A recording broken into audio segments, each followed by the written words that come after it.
I'm Heather and welcome to my channel. Today we're going to be making the Slimming World Weetabix cake. I've never actually joined Slimming World, however I am quite the fan of their Weetabix cake. So let's see how it turns out. So here are the ingredients. We have 2 Weetabix, 200 millilitres of skimmed milk, 100 grams of sultanas, 100 grams of self-raising flour, 1 teaspoon of mixed spice, 2 tablespoons of sweetener and 2 eggs. And here is what it all looks like when it's put together. You got your sultanas, eggs, milk, some sweetener. We use own brand, the same as the Weetabix. Cutting costs wherever possible is a super big focus of my household at least, and probably for most of the country these days. So we started off by soaking the Weetabix in the milk. So you do that and then you just set it to one side. It absorbs all that milk and becomes kind of mushy.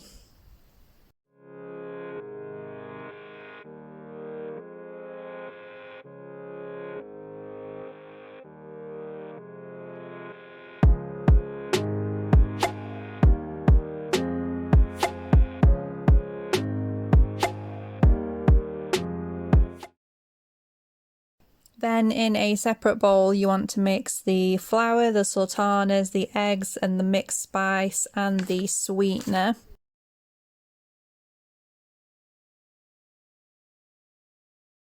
Now, having made this recipe before, I do know how it's going to turn out, and I know that it never turns out quite as cakey as you think it might, being called a Weetabix cake. There's definitely more of a denser texture, and you never quite get the rise that you think you should. I do believe that's possibly by using the sweetener. However, it is important to use the sweetener because it really brings those calories and those sins down.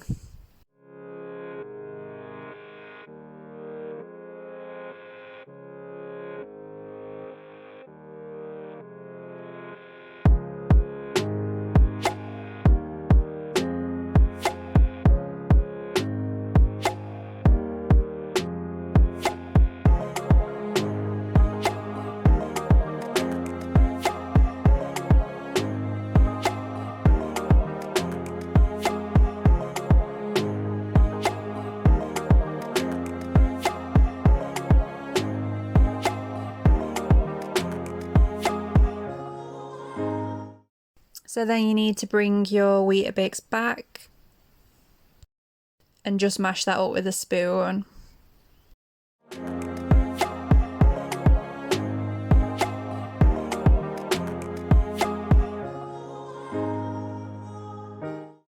So then you mix all your ingredients up together.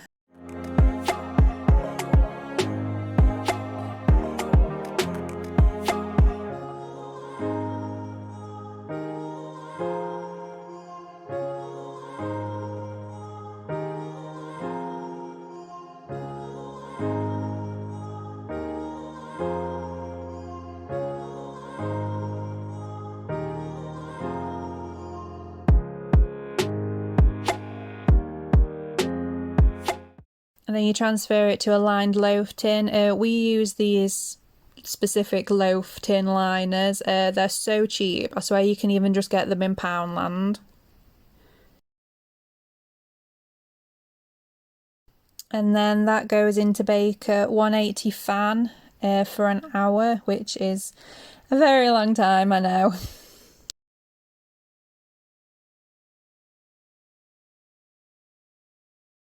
When it's done, you then take it out and transfer it to a wire rack to cool. To serve, we put on some low-calorie spread, kind of how we'd treat a malt loaf.